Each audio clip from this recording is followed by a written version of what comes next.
Imagine you wake up at 3, you train at 4, you go 4 to 6, come home, breakfast, relax, blah, blah, blah. Now you're back at it again, 9 to 11, relax, and now back at it again, 2 to 4, and now you're back at it again, 7 to 9.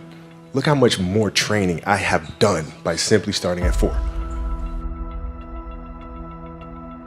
And that was the most important thing for me, is to leave no stone unturned, get better every single day. And if I lived that way, then over time, I'd have something that was beautiful. But that was my philosophy. It seems like a pretty simple one, but if you live your life to just get better every single day, you do that for 20 years, what do you have? Overall, the idea is a very simple one. And, the Mamba Mentality simply means trying to be the best version of yourself. That's what the mentality means. It means every day, you're trying to become better. And it's a constant quest. It's an infinite quest.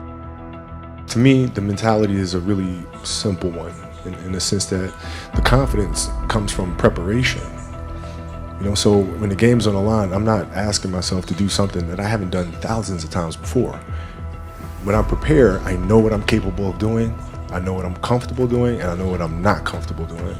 Right? And so in those moments, if it looks like I'm ice cold or not nervous, it's because I've done it thousands of times before, so it's one more time. So starting at the age of 2, when I first started playing the game, and on and on and on, I always asked questions. I always tried to get better every single day, learn more. You'd be surprised, like some people, like my kids at 2 could do a lot of things. Mm-hmm. Right? At 2, I could dribble a basketball, I could shoot a basketball on the Nerf hoop at the house, and I would go to practice with my father. I would observe my father. I'd sit and watch games with him. A lot of things I learned by being around the game. Mm-hmm. Right? So by the age of 6, I was already strategizing versus other 6-year-olds.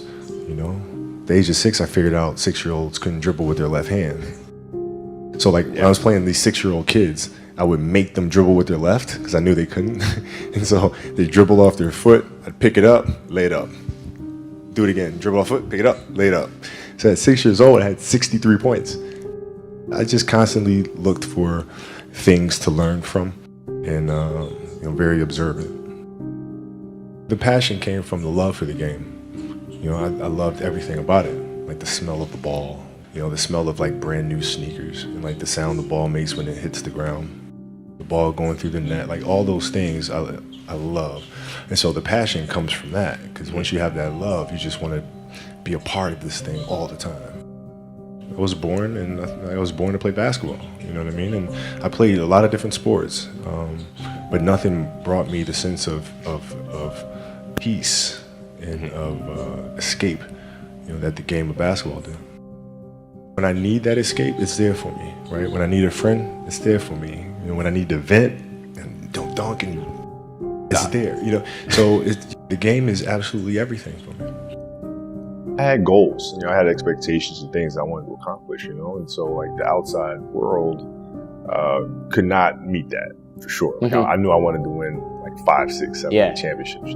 That was my goal. For me to come out and say that, people would think I was a lunatic. So no matter what they said or what they threw at me, my expectations were certainly higher. But you can't control that passion, man. Sometimes you just kind of have a fire.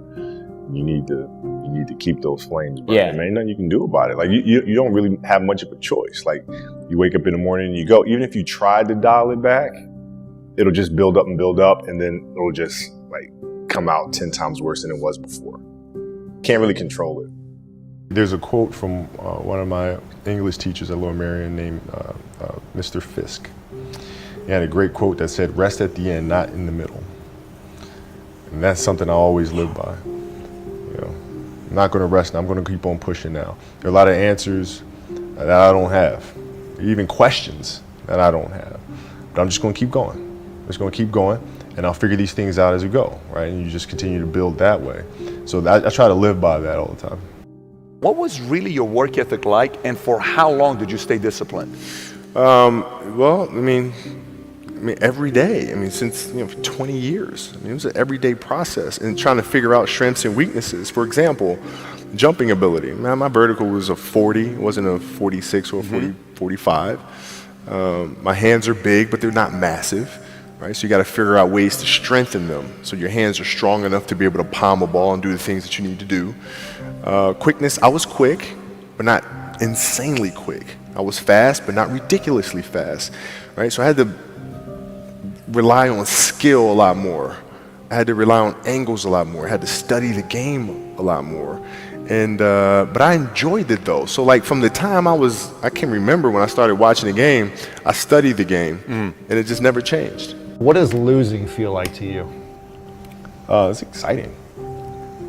Why is it exciting? Because it means you have different ways to get better. There's certain things that you can figure out that you can take advantage of, right? Certain weaknesses that were exposed that you need to shore up, right? So it was exciting. I mean, it sucks to lose, right? But the hardest thing is to face that stuff. That's a really, really tough challenge. As athletes, the psychology is before you start a game, how can you lock in? You get into that mental space where nothing else matters. You're completely locked in and focused on what you're trying to accomplish as an athlete out here. The noise of the crowd doesn't matter. Whether you're cheering or booing doesn't matter. You're just completely locked in. How do you do that? If we're talking about, a basketball decision where, read a certain coverage or something like that, I mean, a lot of that comes from the pre-work and understanding what their defensive package is and how to put teammates in certain situations. For example, if you look at players nowadays that are charged with taking game-winning shots, or making game-winning decisions, and you look at the play and then you look at it and say, okay, well, that shooter was there, the double team came, and, the player couldn't do anything but pass the ball, right? Well, that's because they didn't do the pre-work. So when you do the pre-work, you understand, okay, this team in this situation likes to run a double team from this particular angle. All right, so I'm gonna clear that side out, force the double team to come from a different angle, move myself to a space on the floor where it's gonna take a long time for the double team to come, and now I can circumvent the double team and get to a place on the floor where I can knock down a shot or get to the basket. So it's all that pre-work. Well, I mean, here's why practice was important to me. Not from just the standpoint that I enjoyed playing. Like, I enjoyed being there. I enjoyed getting better. But as a leader of a team, it's also your responsibility to elevate the rest of the guys. And what people tend to get stuck on a lot is saying, okay, the way to make players better is to pass them the ball when they're open. That's a very trivial way to look at things. What you have to do is you have to get them emotionally to want to be better. You have to get them to an emotional space where they wake up every morning driven to be the best version of themselves, right? How do you do that? And in practice, for me, it was a chance to drive them, to challenge them, right? And this is where you have to know your teammates, because if it's late, we just had a back-to-back and we had practice the next day, and you show up and guys don't feel like going through the motions, don't feel like practicing. It's important to know each and every one of them individually, personally, because then you know what nerve to touch. Some guys, it's like, okay, come on, let's, we can do this. That'll get them going. Other guys, no. You got to figure out what button to push. Powell was always Spain. If I tell them how they lost in a gold medal to us and how they're going to lose again, how I'm going to beat your practice just like I beat you in a gold medal game, he would hate that. But that's what practice was. You have to drive them. You absolutely have to. And if practice is more intense and harder than a Game 7 will be, then a Game 7 will be easy. But if it's not, then that's when teams start folding and capitulating. I think the best way to prove your value is to work, is to learn, is to absorb, to be a sponge. But you always want to outwork your potential. As hard as you believe you can work harder than that. And that's what I tried to do when I first came in the league. But basketball is such a direct competition sport. That competitive nature, the work ethic, and curiosity. Because I asked a lot of questions. Playing with Bryant Scott, I asked him a lot of questions. Eddie Jones, who was great at chasing guards off the screens, and I didn't understand how to do that. I would sit with him before practice, after practice. Magic, James Worthy, Kurt Rambis, Kareem Abdul, all the Laker greats, I would always sit down and just ask them questions about certain games that I studied growing up. What actually happened there? What did you feel there and why? Bird tough to defend, why? Because you look slower than me. Like I'm missing something, so tell me what I'm missing, you know what I mean? And so I would always ask questions and try to learn as much as I could. I had a purpose. I wanted to be one of the best basketball players to ever play. And anything else that was outside of that lane, I didn't have time for. At what age did that goal become crystal clear? I made that deal with myself at 13 years old. At 13 years old? 13 years old. That's the you deal I were made. crystal clear about it? Crystal clear. And where did inspiration come from? The love of the game.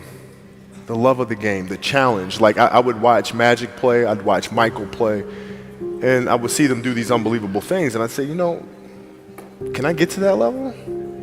I don't know, but let's find out. Let's find out. And so that curiosity to see where I could push this thing led me down that path, I think. Were you always competitive from the day you were born? You were super competitive? Competitive with things that I participate in. So I'll put it to you this way. So like, you know, basketball for me was the most important thing. So everything I saw, whether it was TV shows, whether it was books I read, people I talked to, everything was done to try to learn how to become a better basketball player. Everything.